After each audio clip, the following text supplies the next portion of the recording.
Bien, y hemos retornado a Encuentro Ciudadano aquí en Senda Televisión con nuestro amigo Diego Ancalaro. Bueno, Diego, es como interesante tu historia, un joven promesa de la política, bueno, ya no tan promesa, ya estás ejecutando acciones concretas en torno a la política. Me gustaría que empezáramos a revisar tu propuesta de trabajo. ¿Cuáles son tus grandes lineamientos que propones tú a la ciudadanía para que digamos nosotros, oye, ¿sabes qué? Me convence, me gusta, voy a apoyarte. ¿Cuál es eso? Mire, nosotros hemos trabajado fuertemente en el programa y es muy importante la pregunta que tú me haces. Lo primero que quiero informar a todos los televidentes y a todos los contendores políticos es que nosotros vamos a cobrar y vamos a hacer que paguen las forestales en Chile la deuda que tienen con todos nosotros los chilenos. Esa deuda se paga ahora y se llama el pago de la deuda del impuesto territorial. A ver, ¿en qué consiste eso? ¿Qué es el impuesto territorial? El impuesto territorial es lo que comúnmente se le llama la contribución. Toda persona que tenga más de 40 hectáreas tiene que pagar la contribución. En el año 74, el gobierno de facto de esa época creó el decreto ley 701. Correcto. Y el artículo 13 de ese artículo dice que se hace una excepción del pago a la industria forestal durante la primera cosecha y tienen que empezar a pagar 2 años después de la primera cosecha. Ya. Eso es pagar el 1% por cada una de las hectáreas que tienen plantaciones forestales.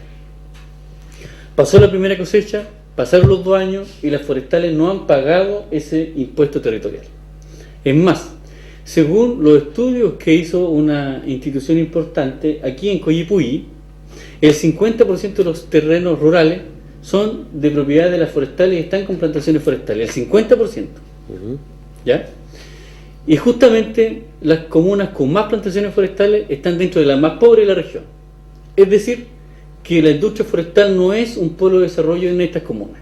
Eso es claro. Lo podemos ver en Purén, Lumaco, Trayén, aquí en Ercilla y aquí en Coyipulli. El pago del impuesto territorial lo tiene que cobrar la CONAF. Así dice la ley. CONAF tendrá que entregar el informe de plantaciones al Servicio de Impuesto Interno y el Servicio de Impuesto Interno cobra este impuesto.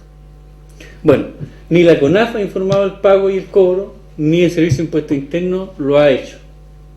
Las cartas que se le enviaron a la CONAF y al Impuesto Interno dicen que ellos no tienen competencias para cobrarlo.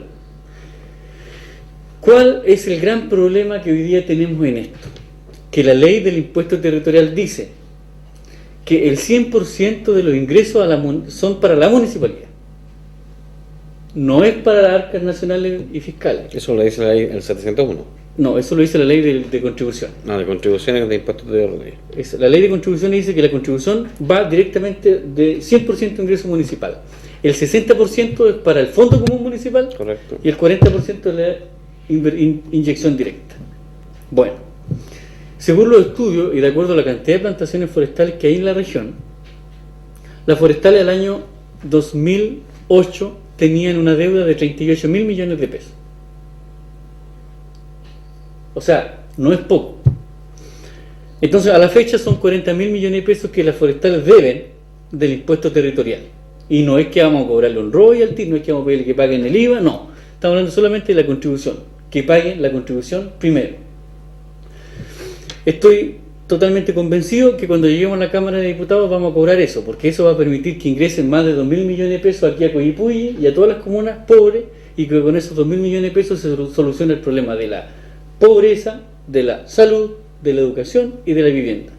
¿Por qué? Porque esta plata, inclusive en algunas municipalidades, duplica el ingreso municipal. Ahora, pero cuéntame una cosa, claro, persona normal, neófito en el tema. Este impuesto que tú dices, ¿es lo que nosotros comúnmente conocemos como las contribuciones? Es la contribución. Ya, y las forestales tú dices que no las pagan. No las pagan porque se hizo una exención al pago de la contribución el año 74 en el artículo 13 de la ley 701. Exclusivamente para la industria forestal. Exclusivamente para la industria forestal. Y ellos basados en ese artículo no han pagado nunca este impuesto. No han pagado porque ese artículo dice que es solamente por la primera cosecha. 2 años después de la primera cosecha tienen que empezar a pagar. Y según lo que la CONAF informó en la circular del año 2011, dice que ellos no tienen la capacidad operativa para poder medir la cantidad de hectáreas para poder cobrar. Y la carta que el subdirector nacional del Servicio de Impuesto Interno respondió dijo, mientras la CONAF a nosotros no nos informe, nosotros no podemos cobrar. Y la Tesorería General de la República dice, bueno, si mientras el Servicio de Impuesto Interno no nos informa a los deudores, nosotros tampoco podemos cobrar. ¿Qué es lo que vamos a hacer nosotros? Nosotros le vamos a pasar a la municipalidad la posibilidad de que ellos puedan cobrar directamente el impuesto territorial sin pasar por la CONAF. Y esa es una medida tan simple que solamente requiere una modificación tan pequeña en el Congreso, pero los que están hoy día en el Congreso no lo han cobrado. ¿Por qué? Yo no quiero ser mal pensado, pero cualquier persona en su casa puede entender que si una forestal financia la campaña de algún político, no hay ningún político que le quiera cobrar ningún impuesto. Aunque el precio del no pago y el no cobro lo paguemos nosotros en su casa aquí, sin agua, sin campo, sin tierra, acidificados los suelos, con una increíble industria forestal que generó 400 millones de dólares el año 2008 solamente por impuestos por exportaciones, donde tenga aquí en Ercilla la comuna más pobre del país y la tercera potencia nacional de economía, la forestal. Entonces, esta cuestión, o están equivocados los números o es que aquí somos todos millonarios y eso no tiene ninguna forma de aclararse. No es. Nosotros vamos a cobrar el impuesto territorial, lo tenemos que hacer porque yo soy hijo de un obrero forestal, conozco lo que pasa la gente en la industria forestal y me parece que es a la altura de la bajeza que ni siquiera paguen el impuesto territorial y nosotros lo vamos a cobrar en el Congreso. No, me parece increíble. O sea, para mí es como un balde de agua, ¿no? Yo tengo muchas aprensiones contra el tema forestal. A mí me preocupa, ¿sabes tú, Diego? El tema del agua. ¿Tú has visto eso? Porque sí, precisamente dentro del mismo tema, aquí hay un tema que es increíble. O sea, en pleno invierno, o sea, bueno, ahora estamos saliendo del invierno, pero en pleno invierno, aquí en Coyipulli, el municipio está entregando agua a las comunidades y a la gente del campo en camiones aljibe. ¿Qué va a pasar en el verano? Entonces, pero yo no veo acciones, eso es lo que me preocupa, no veo acciones concretas. Por eso me llama mucho la atención lo que tú dices con la valentía que lo estás diciendo, porque una forestal, tú acabas de decir también, por ejemplo, no queremos pecar de mal pensado, pero a lo mejor algún diputado ha sido financiado, algún candidato, qué sé yo, sabe quién, ¿me entiendes? Entonces me parece súper bien y súper potente lo que tú estás diciendo, Diego, y creo que es importante remarcarlo. Y con el tema del agua, ¿has visto algún tema? Sí. Mira, primero quiero cerrar bien para que los televidentes que están viendo esto tengan muy presente que nos parece, además de que no se pague lo que se debe, si una persona que tiene un negocio en la esquina no paga el IVA, le cierran el negocio, le multan el negocio, y si no tiene para pagar, le embargan hasta la pesa. Y si yo lo he visto. Sí, claro. Pero en este caso, donde se deben miles de millones, no le hacen absolutamente nada. Y eso a nosotros nos parece injusto. Lo otro que nos parece injusto y que también lo vamos a solucionar es que cualquier persona que tiene un negocio en la esquina paga 80.000 pesos de patente. La Forestal Arauco paga 690 pesos de patente semestral. ¿Cómo puede entender alguien cuerdo, un diputado, un político cuerdo, cómo puede permitir eso? A mí me parece que eso a los únicos que beneficia es a los que tienen más dinero y a los únicos que perjudica es el ingreso de la municipalidad, y la municipalidad tiene que resolver los problemas de la gente más humilde. Y esto entonces eso es otro tema que vamos a resolver. Hay un estudio muy claro que demuestra que en el sector de Ipinco, en Purén, y aquí en un sector de Coyipulli, las napas freáticas han disminuido al nivel de que ya los pozos profundos no están permitiendo generar agua. Cero capacidad de campo. Cero capacidad de campo. Eso ocurre, y para que lo tengamos todos presentes, la única forma de preservar las aguas era con los árboles nativos, que los sacaron a todos para poner forestales, pino y eucalipto. La sequía y los daños al ecosistema que ha provocado la industria forestal son impagables. Hoy día, la única forma que nosotros tenemos, imagínate que los municipios gastan más plata en llevar agua al campo que lo que deberían ganar por el pago del impuesto territorial o algún otro impuesto. Entonces, nosotros lo que tenemos que hacer en este minuto, primero, el decreto ley 701 del que hemos hablado, de la deuda de las forestales, se acaba de volver a extender por 20 años. Exactamente. ¿Por qué se volvió a extender por 20 años? Todos los diputados de aquí de este distrito volvieron a aprobar la extensión del decreto ley 701, que para que la gente lo tenga muy presente. De 1 millón de pesos que cuesta plantar una hectárea, el Estado le bonifica un 90, o sea, 900.000 pesos. La forestal paga 100.000 pesos por hectárea. Y todos nosotros, con el impuesto de cuando compramos el pan, la señora en su casa compra una caja de fósforo, con ese impuesto, ayudamos a financiar nosotros estamos financiando a las forestales. Y este decreto ley 701 lo volvieron a aprobar. ¿Por qué? No solamente por lo que les cuento, sino porque las forestales llegaron a la convicción de que aún tienen terreno para seguir forestando. Y claro, porque ese decreto también se paga solamente sobre la primera plantación. Exactamente. Entonces, se vuelve a extender porque faltan terrenos para seguir forestando. Es decir, tienen la intención de seguir con esta política al punto de que no le quede agua a ninguna comuna. Diego, ¿y cómo puede ser, cómo lo entiendes tú de que sea aprobable la ley así? A ver, ¿cómo entran dentro de tu raciocinio pensante y con la gente que tú conoces dentro del ámbito político, por ejemplo, que esto pueda ser así? Porque yo también me lo pregunto y la verdad que no le encuentro una respuesta lógica. Mira, es súper importante lo que tú dices. Además de ser profesor, yo soy técnico forestal. Entonces, el tema lo conozco bien y tu pregunta es muy fácil de responder. En primer lugar, no es razonable.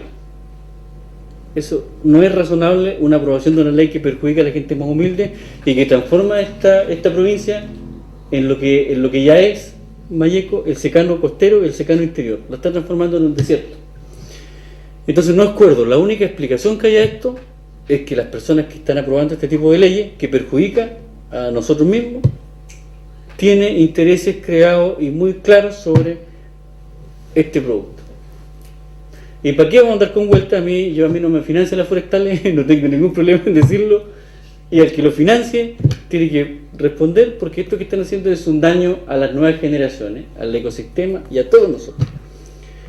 Y respondiendo concretamente, ¿cómo se puede entender? En primer lugar, no se entiende. No se entiende. En segundo lugar, los que lo han hecho, lo hacen entendiendo que es un daño, y si no, lo han hecho de analfabetos políticos. Así es. Continuemos, Diego. Me parece el tema forestal quedó pero más que claro. Vamos con qué otro avance tienes tú en tu lo otro que es muy importante que nosotros hagamos, tenemos que crear un seguro social. Fíjate lo que es, un seguro social para la madre y padre soltero.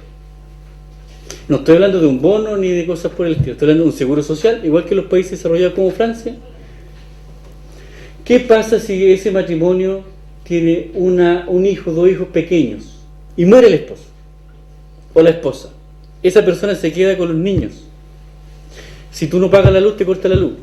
Si tú no pagas el agua, te cortan el agua. Si tú no pagas el arriendo o el dividendo, te quitan la casa, sales a la calle con los niños. Y existe un principio superior que se llama el derecho superior del niño, que se aplica en los tribunales de familia para cobrar la pensión alimenticia. Pero el derecho superior del niño es inferior al derecho privado de los de la luz, de los del agua y de los bancos del dividendo. Nosotros creemos que el niño tiene que ser protegido, inclusive ante los bancos y ante la empresa privada, que no le importa cuántos niños hayan, si te tienen que rematar el departamento te lo rematan, yo lo he visto. Entonces este seguro social permite que ese padre que quedó con los niños solo, o esa madre que tenga 6 meses los gastos cubiertos de luz, agua, gastos básicos, de tal manera que la gente no pase en un sufrimiento extremo y tenga 6 meses para poder encontrar un trabajo y evitar de que su familia sucumba, o como ocurrió en otros sectores, que terminan los niños en condiciones impensadas. Ese seguro social lo tenemos que crear porque es justo y porque es necesario, porque esto que estoy contando yo mientras hablamos ahora, hay personas que lo están viviendo. Y nosotros no podemos permitir que esto continúe en ese plan. Entonces quiero decirte que esto tiene para nosotros prioridad también, porque no podemos seguir sosteniendo la pobreza a punta de bono. Y cuando esa persona después de los 6 meses encuentre trabajo, un porcentaje de su sueldo será para el fondo que vuelva a otras personas volver a postular, tal como se hace en Francia. Eso lo tenemos que hacer, creemos que es necesario. Interesantísimo, me gustó. Y es necesario además porque, para que todos sepan, la comuna más pobre del país, como ya lo saben, es Ercilla. Y la comuna en el país que tiene el mayor número de madres y padres solteros es Ercilla.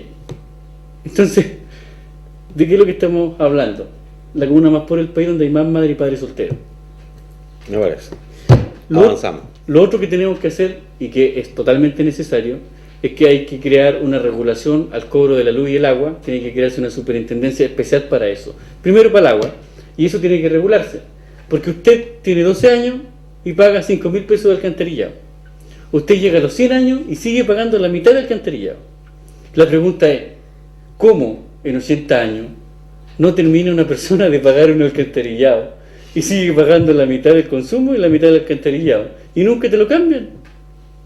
Es el mismo. Entonces, tú estás pagando un derecho para que pase el agua por una cosa que ni siquiera te lo reportan si es que tiene mayores problemas. Claro. Y que en el fondo tampoco es tuyo. Y que no es tuyo, pero tú lo tienes que pagar todos los meses. Nosotros creemos que eso tiene que tener un límite. Si esto se demora 40 años en que se pague, bueno, 40 años se pagará, pero no toda la vida. Y si tú mueres, la abuelita muere, fallece, él lo sigue pagando el hijo. Y bueno, y después el nieto, y así eternamente. Entonces yo creo que tiene que regularse eso. Entonces, Es increíble. Bueno, nunca había ahondado en ese tema, pero me parece interesantísimo. es que la política y las propuestas nuestras tienen que ir con los problemas que no nos han resuelto y que cada día lo estamos viviendo. Y es por eso que nosotros vamos a tener que ganar esta elección, porque si no, lo vamos a seguir pasando. Me parece muy bien, Diego. Entonces, y lo otro que aquí es súper importante es que si hay un corte de luz, a ti no te lo avisan, y si te lo avisan no importa. Pero si tú no pagas la luz, tienes que pagar para que te la vayan a dar, tienes que pagar la multa, tienes que pagar un montón de cosas. Queremos que a lo menos sea parejo el cobro. Po. Si es que a ti te cortan la luz sin avisar, tienes que descontarte. Tiene que crearse una superintendencia que regule eso. No es posible que usted hoy día pague 5.000 pesos de luz y el otro mes paga 50. Entonces, algo está pasando y no estamos para nada equivocados, porque es por eso que esta industria de la electricidad están hoy día en tribunales pagando compensaciones por cobros irregulares. Entonces, esto tiene que... Porque además hay algo que no he dicho. ¿Tiene tribuna aquí? El peso más elevado por kilowatt o kilobyte de electricidad en el país se paga aquí. El más elevado se paga en esta provincia, en una de las más pobres del país, donde cobran más caro el kilowatt. Entonces, ¿qué es lo que me están diciendo? ¿Hay que regular esto o no? Hay que regularlo, pues. No es posible que a los sectores más postergados, las comunas más pobres, las provincias más pobres le cobren más que los de la región metropolitana. Entonces, ahí yo me pregunto, digo, bueno, ¿y para qué tenemos gente allá tomando decisiones por nosotros? Si los precios los siguen pagando nosotros. Bueno, entonces, eso es otra cosa que también tenemos que resolver. Y hay otro tema que también tiene una particularidad de atención en nosotros. Antes, estamos hablando del año 60, las postas en las comunas pequeñas no eran postas, eran hospitales. En Purén, en Lumaco, hoy aquí en Coyipulli, los niños nacían en el hospital. Y ojo, que nacían en el hospital y tenían parte, los niños nacían. Y cuando el niño nace en Coyipulli, el niño es inscrito en Coyipulli. Cuando el niño nace en Angol, el niño es inscrito en Angol. ¿Qué es lo que ocurre? Que el niño que nace en Purén, como ya el hospital de Purén lo transformaron en posta, y así ocurre también en Coyipulli y Ercilla, ahora son postas, hospital tipo 4 dicen, para nosotros posta, porque no tienen especialidades médicas. Esos niños, ¿qué es lo que ocurre con ellos? Van a nacer allá. ¿Qué pasa? Que el ingreso a las municipalidades es per cápita, es decir, que el ingreso en recursos que llegan a las municipalidades y que se corten en el presupuesto nacional, llega a las comunas de acuerdo a la cantidad de habitantes por cabeza. Y las comunas más pobres, los niños van a nacer a las comunas más grandes. Entonces, a las comunas más chicas tienen la misma cantidad de habitantes, pero son registrados en otra comuna. Y llega menos plata. Y llega más plata allá. O sea, esa es una consecuencia de esto. Una cosa que tenemos que hacer. Las comunas pequeñas tienen que volver a tener especialidades médicas y los niños tienen que volver a nacer en las comunas de donde son. Y para eso tienen que inyectarse recursos. No se puede seguir privatizando un problema público. La gente no puede morir en el camino al hospital. No, que esto no lo vemos y la gente no alcanza a llegar al hospital regional o provincial. Nosotros tenemos que terminar eso, porque el Estado tiene recursos para eso. El Estado tiene los recursos para evitar que la gente muera en el camino. Lo que pasa es que no se han hecho las políticas necesarias. ¿Por qué? Porque el grupo de políticos que transformó los hospitales pequeños en postas no va a esos hospitales ni a las postas, va a clínicas. Eso es la verdad. Ellos van a clínica, por lo tanto les importa poco lo que le pase a la comuna pequeña. Y nosotros, como somos de esta zona, entendemos que este es un problema que no puede seguir postergándose. Por lo tanto, el otro pilar fundamental es la salud. Y vamos a tener que hacer especialidades médicas y vamos a tener que volver a los hospitales pequeños como en Purén. Y me han dicho que no, dijo un diputado, el número de habitantes de esa comuna no es importante para que eso sea hospital, dijo, porque tienen que haber a lo menos 16.000 habitantes y esa comuna tiene 5.800. O sea, quiere decir que una persona que nace en Purén es menos importante que una persona que nace en Angol. Nosotros creemos que eso no puede ser así. No parece. Bueno, tenemos que llegar a la convicción de que una de las formas de derrotar la falta de oportunidad y la pobreza es que los emprendedores, la gente comerciante, los pequeños productores, ellos tienen que llegar a empoderarse económicamente, pero no a costa de proyectos donde se postulan y se pelean entre ellos mismos. Ese tipo de solidaridad al emprendimiento lo encontramos absolutamente alejado de lo que es la solidaridad. La solidaridad consiste en ayudar al que más lo necesita. Por lo tanto, el Cercotec hoy día no está entregando la ayuda necesaria. Lo que tenemos que hacer hoy día es que se transforme una especie de INDAP con los pequeños productores, donde, ¿qué es lo que hace el INDAP con los pequeños productores? Lo apoya, lo asesora, le entrega proyectos, pero también le entrega financiamiento y también le entrega un tipo de crédito con tasas totalmente blandas, mucho más blandas que los bancos. Porque los bancos usted tiene que acreditar que no necesita para que le den. Usted tiene que demostrar que tiene bienes para que... Bueno, entonces, y además las tasas son usureras. Entonces, tiene que crearse un sistema, un instrumento de fomento productivo y de emprendimiento para todos los productores de las comunas más postergadas y de aquí de Mayeco, ya sea el turismo, ya sea lo que sea. Y para eso el Estado tiene que crear un instrumento que lo fomente, que lo acompañe, igual que el INDAP, pero para los productores. Eso es lo que nosotros tenemos que hacer. De lo contrario, no hay ninguna posibilidad de que salgan adelante.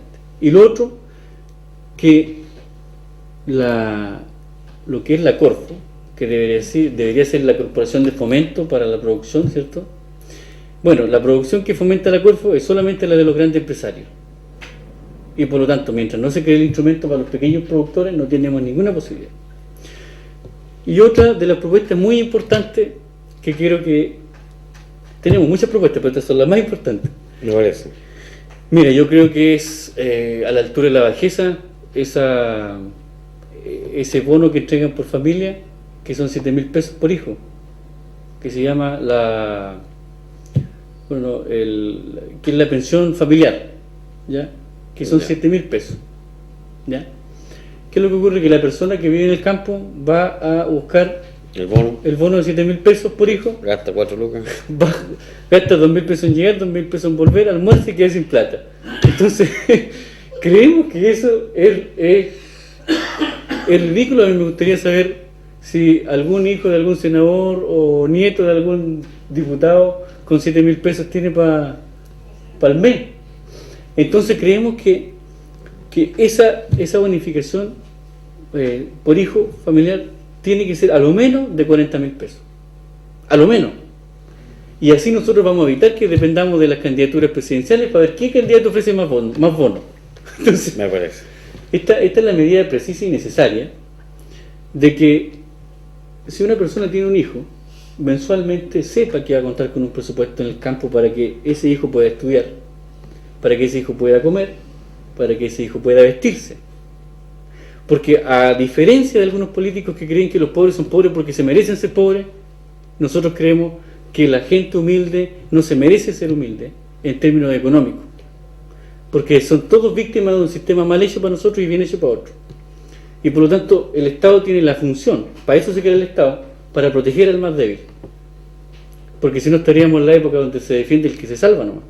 Entonces la función del Estado es precisamente esa, no es proteger a los más fuertes como lo hace ahora.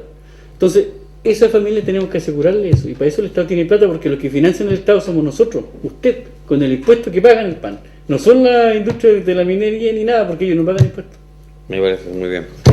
Diego, ha sido pero más que interesante haber conversado contigo, tocar estos temas que son súper importantes, y yo creo que obviamente le toca a cada uno de los que está viendo este programa, se sienten identificados con la mayor parte de ellos, obviamente. Interesante, de todas maneras muy interesante y la verdad que te deseamos mucho éxito. Diego, la idea es que tú ahora te dirijas a esa cámara y le digas a la comuna ahí en 2 minutos, 1 minuto, le digas: yo quiero ser diputado, vote por mí por tal y tal motivo. Muchas gracias por las cámaras.